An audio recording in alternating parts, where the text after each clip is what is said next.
اللہ آگے کیا فرما رہا ہے؟ وَلَا نُشْرِكَ بِهِ شَيْئًا، اے اللہ عبادت نہ کریں، تیری ہی عبادت ہو۔ آگے شرک کا معاملہ بیان کرنے کی کیا ضرورت تھی؟ لیکن قرآن کا ایک ایک لفظ حکمتوں سے بھرا ہوا لفظ ہے۔ رب کعبہ کا یہ لفظ ہے، نازل کیا ہوا قرآن ہے جو کتاب احکمت آیاتہ۔ اللہ عز و جل نے اس کتاب کی ایک ایک حرف کے اندر اپنی حکمتیں بھری ہوئی ہیں۔ عبادت کا اللہ کے سوا کسی کی عبادت نہ کریں، وَلَا نُشْرِكَ بِهِ شَيْئًا۔ ایسا بھی ہو سکتا ہے کہ بندہ اللہ کی عبادت بھی کرے اور اللہ کے ساتھ کسی کو، اور ایسے لوگ موجود تھے اور موجود ہیں، وہ میں بھی بتاتا ہوں، اللہ کی عبادت بھی کرتے تھے اور اللہ کے ساتھ شریک بھی کرتے تھے۔ اللہ نے فرمایا اللہ نعبد الا اللہ، اللہ کے سوا کسی کی عبادت نہ کریں، ولا نشرک به شیئا۔ نمبر 2، اللہ کے ساتھ کسی کو شریک نہ کریں، اس کی ذات میں، اس کے صفات میں، اس کے علم میں، اس کی تصرف میں، اس کے قدرت میں، اس کے تمام چیزوں میں، عبادت میں، بندگی میں کسی کو شریک، اس کے اسماء میں، اس کے صرف کسی کو بھی شریک نہ کریں۔ اور تیسری چیز کیا ہے؟ اور نہ ہی اللہ کو چھوڑ کر آپس میں ایک دوسرے کو رب بنائیں، یعنی ہم اللہ کو چھوڑ کر کسی اور کو رب نہ بنائیں۔ مطلب کیا ہے؟ لا يتخذ بعضنا بعضا اربابا من دون اللہ۔ رب حلال اور حرام کرنے کی طاقت و قوت اور یہ اتھارٹی کس کے پاس ہے؟ یہ اللہ عز و جل کے پاس ہے۔ کسی بندے کو یہ حق حاصل ہرگز حاصل نہیں، اللہ عز و جل کو یہ حاصل ہے۔ اور اگر کسی نے کسی بندے کو یہ حق دیا تو اس نے اس کا رب بنا، اس نے اس کو اس کا اپنا رب بنا لیا۔ اللہ نے فرمایا کہ ہم کسی کو اللہ کے سوا اپنا رب، ہمیں بعض کو اپنا رب نہ بنائے۔ فَإِن تَوَلُّوا، اور اگر وہ اس بات کو تسلیم کر لیں، فَإِن تَوَلُّوا، اگر وہ اس بات کو مان لے تو ٹھیک، لیکن اگر وہ منہ پھیر کے چلے جائیں، اس کو نہ مانیں، ان تین بنیادی چیزوں کو، فَقُولُوا اشْهَدُوا بِأَنَّا مُسْلِمُونَ، تو پھر ان سے کہہ دو جاؤ لیکن گواہ رہو کہ ہم ہی مسلمان ہیں، گواہ رہو ہم ہی مسلمان ہیں۔ اس کے بعد اللہ عز و جل نے کیا فرمایا؟ یا اہل الکتاب لم تحاجون فی ابراہیم، اے اہل کتاب، اے یہودیوں، اے نصرانیوں، اے اہل کتاب جتنے بھی لوگ ہو، تم ابراہیم کے بارے میں کیوں جھگڑتے ہو؟ غور سے ترجمہ سننا، یہی میری تقریر کا نچوڑ ہے۔ تم ابراہیم کے بارے میں کیوں جھگڑتے ہو؟ حالانکہ تورات اور انجیل تو ابراہیم کے بعد ہی نازل کی گئی ہیں، تورات اور انجیل ابراہیم کے بعد ہی نازل کی گئی ہیں، کیا تم پھر بھی نہیں سمجھتے اس بات کو؟ اللہ فرماتا ہے ہاں انتم ہؤلاء حاججتم فیما لکم بہ علم، سنو تم لوگ اس میں جھگڑ چکے جس کا تمہیں علم تھا، پھر اب اس بات میں کیوں جھگڑتے ہو جس کا تمہیں علم ہی نہیں؟ جس کا علم ہے چلو ٹھیک ہے، اس میں تم نے گفتگو کر لی، بحث کر لی، جس کا تمہیں پتہ ہی نہیں ہے تم ایسی باتوں میں کیوں جھگڑتے ہو؟ اور اللہ ہی جانتا ہے اس بات کو، تم نہیں جانتے۔ ما کان ابراہیم یہودیا ولا نصرانیا، سنو اب یہاں سے اللہ کا جواب سنو، اے اہل کتاب، اے یہودیوں، اے نصرانیوں، سنو، ما کان ابراہیم یہودیا ولا نصرانیا ولكن كان حنیفا مسلما وما كان من المشرکین۔ اللہ فرماتا ہے کہ ابراہیم نہ تو یہودی تھے، جھگڑو مت، جھگڑا کیا تھا معلوم؟ نصرانی کہتے تھے کہ ابراہیم نصرانی تھے، یہودی کہتے تھے کہ ابراہیم یہودی تھے۔ اللہ فرماتا ہے تم دونوں سے پہلے وہ تھے، تو پھر وہ نصرانی کیسے ہو سکتے ہیں، وہ یہودی کیسے ہو سکتے ہیں؟ عقل کی بات کرو، عقل کی بات کرو کچھ۔ ما کان ابراہیم یہودیا ولا نصرانیا، ابراہیم نہ یہودی تھے نہ نصرانی تھے، ولکن کان حنیفا مسلما، بلکہ وہ ایک طرفہ خالص مسلمان تھے، وما کان من المشرکین، اور وہ مشرک بھی نہیں تھے۔ سنو، ان اول الناس ان اول الناس بابراہیم الذین اتبعوہ، اور ابراہیمی کہنے کا جس کو حق حاصل ہے وہ کس کو ہے؟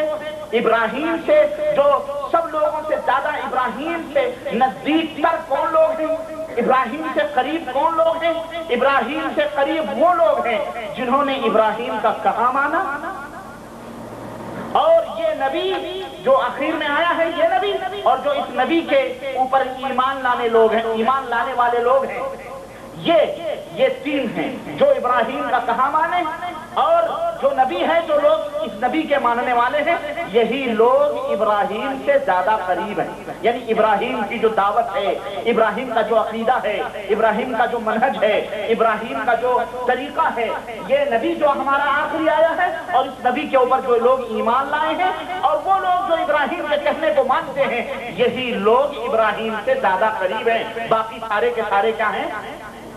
بولو، جھوٹے ہیں، سارے کے سارے کے دعوے باطل ہیں۔ وہ کہہ رہا ہم بھی ابراہیمی، وہ کہہ رہا ہم بھی ابراہیمی، وہ کہہ رہا ہم بھی ابراہیمی۔ اللہ فرماتا ہے نا، ابراہیمی صرف وہ شخص ہے جو ابراہیم کا کہا مانے، اور یہ نبی جو میں نے بھیجا ہے یہ نبی ابراہیم کے راستے پر ہے، اور اس کے جو ماننے والے ہیں، اس کے اوپر جو ایمان لانے والے ہیں، وہ بھی ابراہیم کے راستے پر ہیں۔ مومنوں کا ولی اور سہارا اللہ تبارک و تعالیٰ ہی ہے۔ اللہ فرماتا ہے وَدَّ طَائِفَةٌ مِّنْ أَهْلِ الْكِتَابِ، اور اب ایمان والوں سے اللہ خطاب فرما رہا ہے، اے میرے نبی کے ماننے والوں، اے میرے نبی کے پروانوں، اہل کتاب کی ایک جماعت کی یہ خواہش اور چاہت ہے کہ وہ تمہیں گمراہ کر دیں، دراصل وہ خود اپنے سے ہی گمراہ کر رہے ہیں اور ان کو سمجھ نہیں آ رہی ہے۔ اللہ فرماتا ہے یا اہل الکتاب لم تکفرون بآیات اللہ، اے اہل کتاب تم جان بوجھ کر کیوں کفر کر رہے ہو؟ تم جانتے ہو ان حقیقتوں کو، پھر تم کفر کیوں کر رہے ہو؟ اے اہل کتاب لم تلبسون الحق بالباطل، کیوں حق اور باطل کو خلق ملق کر کر کے دنیا کے سامنے پیش کر رہے ہو، اور کیوں حق کو چھپاتے ہو اور جان بوجھ کر، اور جب کہ تم جانتے ہو کہ یہ حق ہے پھر اس حق کو تم کیوں چھپاتے ہو؟ یہ میرے عزیز، میرے دوست، یہ آیات جو میں نے پڑھی ہیں ان کا ترجمہ، ان آیات کا خلاصہ پہلی جو آیت ہے، تین باتیں اللہ رب العزت نے اس میں ارشاد فرمائی ہیں۔ ایک تو صرف اللہ کی عبادت کی جائے، اس دعوت اتحاد اللہ عز و جل نے دی ہے۔ کن باتوں پر پوری دنیا میں اتحاد کن باتوں پر قائم ہو سکتا ہے؟ تین باتیں ہیں، اور آپ بھی اپنے ذہنوں میں بٹھا لو کہ یہ تین فارمولے ہیں اتحاد کے، سب کو یہی بتلاؤ۔ نمبر ایک، اللہ نعبد الا اللہ، اللہ کے سوا کسی کی عبادت و پرستش نہیں کریں گے۔ نمبر دو، اللہ کے ساتھ کسی کو شریک نہیں کریں گے۔ نمبر تین، ہم کسی کی تقلید، ہم کسی کو اپنا رب حلال وہ کہے حلال حلال، وہ کہے حرام حرام، نہ، ہم یہ اتھارٹی کسی کو نہیں دیں گے۔ یہ تین چیزیں اتحاد کی اساس اور بنیاد ہیں، یہ آیت کریمہ نمبر ایک۔ نمبر دو، ہمیں ان آیات سے یہ بھی معلوم ہوا کہ ابراہیم علیہ السلام نہ تو یہودی تھے اور نہ ہی نصرانی تھے۔ حضرت عبداللہ ابن عباس اصل میں اس آیت کریمہ کے شان نزول کے بارے میں بیان فرماتے ہیں کہ نجران کے نصرانی جو تھے، ان کے کچھ علماء نبی صلی اللہ علیہ وسلم کے پاس آئے اور وہ آپس میں اصل میں جھگڑا کر رہے تھے۔ وہ کہہ رہے تھے، وہ یہودی اور نصرانی دو مولوی تھے، وہ آپس میں لڑ رہے تھے۔ کوئی کہہ رہا، یہودی کہہ رہا تھا وہ یہودی تھے، نصرانی کہہ رہے تھے کہ وہ نصرانی تھے۔ یہ دونوں نبی صلی اللہ علیہ وسلم کے پاس آئے تو اس وقت اللہ نے یہ آیت کریمہ نازل فرما کر یہ فیصلہ کر دیا اپنے نبی کے اوپر، یہ آیت کریمہ نازل فرما کر یہ فیصلہ کر دیا کہ ابراہیم نہ یہودی تھے اور ابراہیم نہ ہی نصرانی تھے، بلکہ یہ تو ان دونوں کے پیدائش سے پہلے ہی حضرت ابراہیم پیدا ہو چکے تھے، تو پھر ان کے یہودی اور ان کے نصرانی بننے کا سوال ہی نہیں پیدا ہوا۔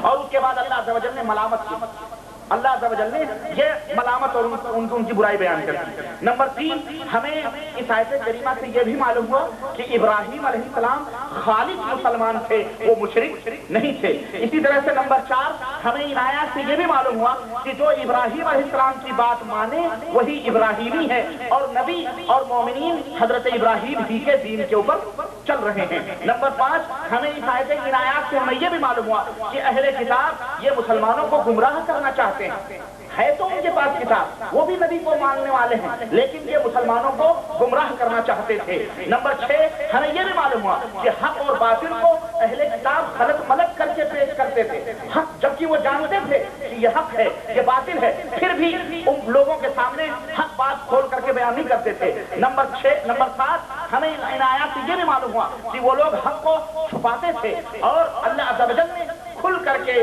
یہ تردید کی کہ ابراہیم علیہ السلام کا تعلق تم دونوں سے تھا ہی نہیں، نہ یہودیت سے تھا نہ نصرانیت۔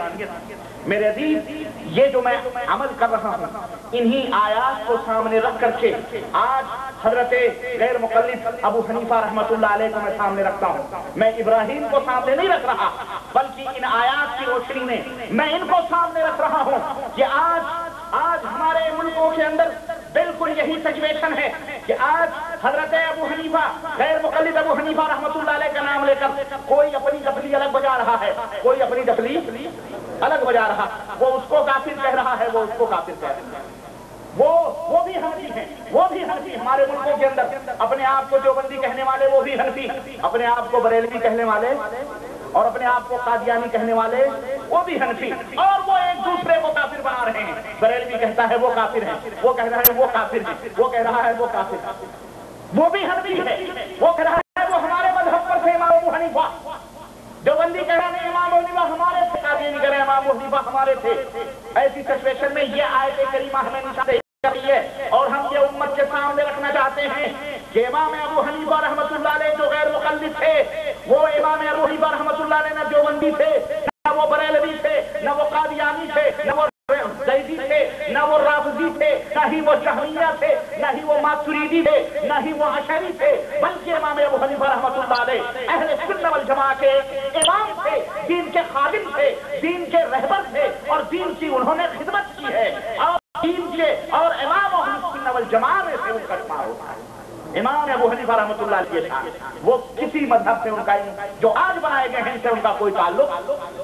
میرے عزیز، یہ سچویشن اپنے سامنے رکھو، یہودیوں کا یہ طرز عمل تھا، نصرانیوں کا یہ طرز عمل تھا۔ قرآن نے حضرت ابراہیم علیہ السلام کا ایمان اور عقیدہ جو بیان کیا وہ تو بیان کیا، لیکن ان کی تردید کی ہے، ان دعوے داروں کے روح پر اللہ نے کالک ملی ہے، ان کو تذلیل کیا ہے، ان کی ملامت کی ہے کہ اے اہل کتاب تم کہتے ہو کہ ابراہیم ہمارے تھے، وہ کہتا ہے ابراہیم ہمارے تھے۔ سنو، ابراہیم نہ یہودی تھے، ابراہیم نہ نصرانی تھے، ابراہیم خالص طور پر مسلمان تھے۔ اسی لیے ہم امت محمدیہ کے سامنے اس امام اجل کو، جو امام بڑے امام حضرت غیر مقلد ابو حنیفہ رحمۃ اللہ علیہ ہیں، جو ہمارے امام ہیں، جن کو ہم اپنا رہبر بھی مانتے ہیں، دین کے خادم بھی ہیں، دین کے خادم بھی ہیں، یہ نہ کسی مذہب سے ان کا، نہ یہ ماتریدی تھے، نہ یہ اشعری تھے، نہ یہ قادری تھے، نہ یہ چشتی تھے، نہ یہ حنفی تھے، نہ ہی یہ شافعی، نہ ہی یہ حنفی تھے، اور نہ ہی انہوں نے اپنا مذہب بنانے کو کہا، نہ ہی یہ اور دیگر جو سلسلے موجود ہیں ان کا امام ابو حنیفہ رحمۃ اللہ علیہ کا اس سے کوئی تعلق ہی نہیں تھا، بلکہ وہ خالص طور پر موحد تھے، متبع سنت تھے، وہ اللہ کے اچھے اور نیک اور سچے بندے تھے، وہ دین کے خادم تھے، قرآن و حدیث کا تمسک، قرآن و حدیث سے محبت کرنے والے تھے، قرآن و سنت سے وہ دشمنی کرنے والے۔ یہ دو پارٹیاں تھیں، ایک تیسری پارٹی بھی تھی، کفار مکہ تھی۔ اللہ رب العزت نے ان آیات میں 3 لوگوں کو کے اوپر ملامت کی ہے۔ ایک تو یہودی جو کہتے تھے کہ ہم وہ نصرانی تھے اور وہ یہودی تھے، اور ایک نصارہ جو یہ کہتے تھے کہ وہ نصرانی تھے۔ تیسرا گروپ کفار مکہ کا تھا، وہ کہتے تھے ہمارے تھے، حضرت ابراہیم علیہ السلام کے دین پر ہم تھے۔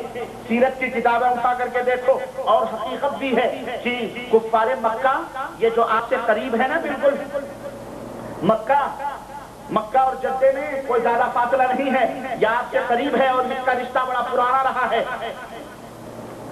مکے کے جو لوگ تھے، یہ یقینی، یہ بات حقیقی ہے کہ جو مکے کے لوگ تھے وہ اولاد، یہ سب اولاد ابراہیم میں سے تھے، یعنی یہ حضرت اسماعیل علیہ السلام کی اولاد میں سے تھے،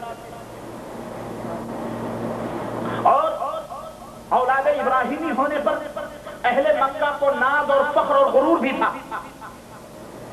ویسے حضرت اسماعیل علیہ السلام کی جو اولاد تھی، برسوں تک حضرت ابراہیم علیہ السلام کے لائے ہوئے دین پر وہ اولاد کاربند تھی، وہ اولاد چل رہی تھی، مگر وقت گزرنے کے ساتھ ساتھ انہوں نے بھی خدائی تعلیمات، اللہ